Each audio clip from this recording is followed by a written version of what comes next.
अंकिता भंडारी अब इस दुनिया में नहीं रही।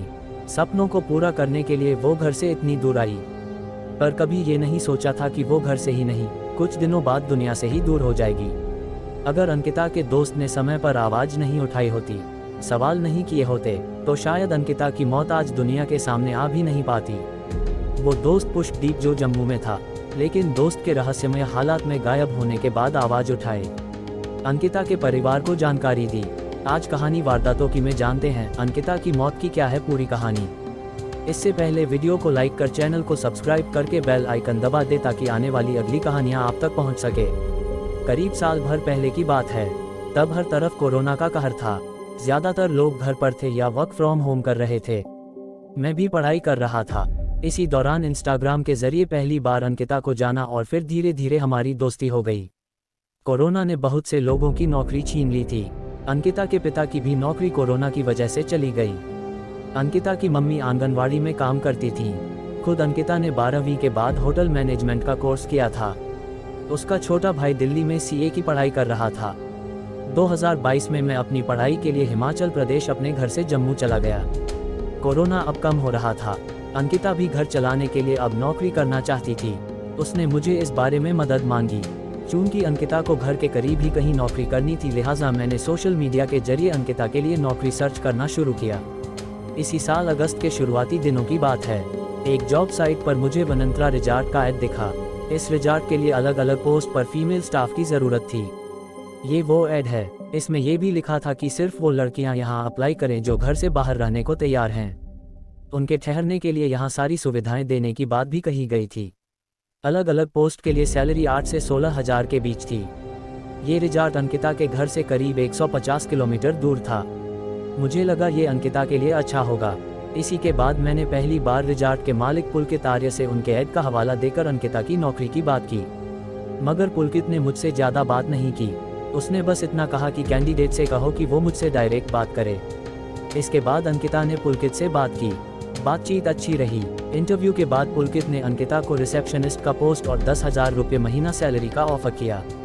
अंकिता नौकरी के लिए तैयार हो गई। इसके बाद 28 अगस्त को बाकी सारी फॉर्मेलिटी पूरी हो गई।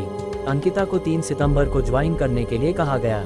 अंकिता अपनी पहली नौकरी से बहुत खुश थी, इसलिए भी क्योंकि उसका घर यहाँ से करीब था।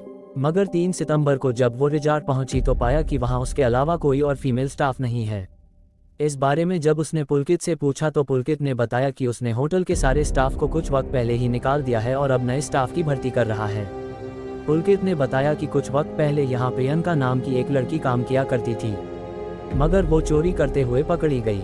इसीलिए उसने सभी स्टाफ को नौकरी से निकाल दिया। मगर उसने अंकिता को भरोसा दिलाया कि जल्दी ही रिजॉर्ट में और भी फीमेल स्टाफ ज्वाइन करने वाली हैं।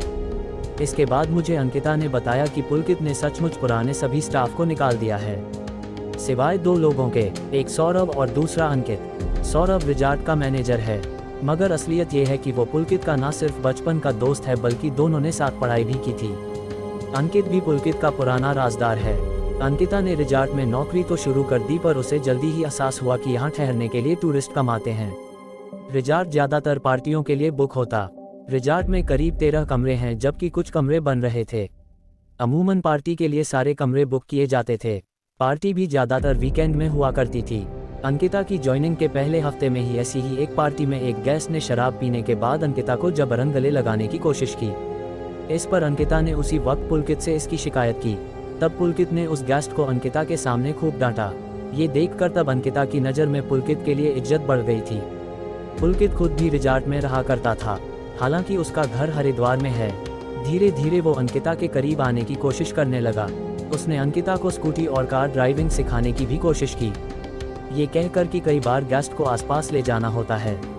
फिर एक बार अंकिता से उसने कहा कि रिजॉर्ट में गेस्ट आने वाले कमरे नहीं हैं, इसलिए तुम मेरे बराबर वाले कमरे में शिफ्ट हो जाओ। रिजॉर्ट में पुलकित जिस कमरे में रहता था वो 2 कमरों का सेट था, मगर इंटरकनेक्टेड था। 1-2 दिन अंकिता उसी कमरे में अकेली रही।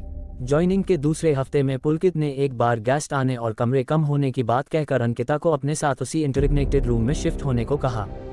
ये दूसरी बार था, मगर इस बार पुलकित ने अंकिता के रूम में बैठकर शराब पी। फिर अंकिता को जबरन गले लगाने की कोशिश की। अंकिता ने जब इसका विरोध किया तो अचानक पुलकित माफ़ी मांगने लगा और फिर अपने कमरे में चला गया। अब तक अंकिता को एहसास हो चुका था कि ये रिजॉर्ट नौकरी करने के लिए ठीक जगह नहीं है। उसने ये बात मुझसे भी कही थी। इसी रिजॉर्ट में आयुष नाम का एक और स्टाफ था। वो अंकिता को बहन जैसा मानता था। अंकिता ने आयुष से कहा कि वो नौकरी छोड़ना चाहती है, उसे कोई और नौकरी दिला दो। इस पर आयुष ने अपने पिता से बात की और फिर अंकिता की बात कराई। आयुष का घर रिजॉर्ट से बहुत ज़्यादा दूर नहीं था। उसके पिता ने कहा कि ठीक है, तुम हमारे घर पर एक कमरा लेकर रह लेना और मैं तुम्हें कहीं सुपरवाइजर की नौकरी दिला दूंगा। अंकिता बस अब रिजॉर्ट से बाहर निकलना चाहती थी। 17 सितंबर को उसने पहली बार डिटेल में मुझसे चैट पर अपनी सारी बात बताई। 18 सितंबर को उसने रिजॉर्ट छोड़ने का फैसला कर लिया था, मगर तभी उसे पुलकित ने कहा कि 19 सितंबर को एक खास मेहमान रिजॉर्ट में आने वाले हैं और वो कहीं नहीं जा रही। इसी के बाद 18 सितंबर को अंकिता और पुलकित के बीच काफ़ी झगड़ा हुआ। 18 सितंबर की शाम 4:30 बजे के बाद ऐसा कुछ हुआ जो बड़ा था, मगर मुझे नहीं मालूम क्या हुआ था। शाम को जब मैंने अंकिता को फ़ोन किया तो वो फ़ोन पर रो रही थी। मैंने पूछ क्या हुआ, तब उसने कहा कि पुलकित ने मेरा मुंह दबाया और मेरे हाथ में चोट लगाई है। अंकिता ने मुझसे ये भी कहा कि पुलकित ने उसे धमकी दी है कि वो पुलिस में फ़ोन कर चुका है और पुलिस उसे अश्लील हरकतों के लिए गिरफ्तार कर लेगी। फिर उसने धीरे से कहा कि तीनों उसके आसपास हैं, इसलिए बाद में सब बताऊंगी। इसके बाद उसने फ़ोन काट दिया। इसके बाद 18 सितंबर की रात 8:30 बजे अंकिता ने मुझे फ़ोन किया। तब भी शायद तीनों उसके आसपास थे। करीब 22 मिनट तक हमारी बात हुई। अंकिता परेशान नजर आ रही थी। पूछने पर कहती कि रिजॉर्ट लौटकर सारी बात बताऊंगी। हमने करीब 22 मिनट बात की। फिर अंकिता ने ये कहकर फ़ोन काट दिया कि वो रिजॉर्ट जाते ही कॉल करेगी। ये हम दोनों की आखिरी बातचीत थी। इसके बाद रात को मैंने अंकिता को कई बार फ़ोन किया पर फ़ोन बंद मिला। आखिरी बार मैंने उस रात 2:30 बजे अंकिता को कॉल किया था, तब भी फ़ोन स्विच ऑफ था। इसके बाद मैंने उसी रात और अगले दिन बारी बारी से पुलकित, अंकित और सौरभ को फ़ोन किया, पर तीनों मुझे उलझाते रहे। अब तक मुझे एहसास हो चुका था कि अंकिता मुश्किल में है। इसी के बाद मैंने इंस्टाग्राम के जरिए अंकिता के एक कजन का नंबर ढूंढा। फिर मैसेज कर उसे सारी बात बताई और ये भी कहा कि अंकिता के माँ बाप को सब कुछ बता दो। अंकिता के कजन ने 19 सितंबर की शाम पहली बार अंकिता की गुमशुदगी की जानकारी उसके माँ बाप को दी, जिसके बाद वो अगली सुबह रिजॉर्ट पहुंचे।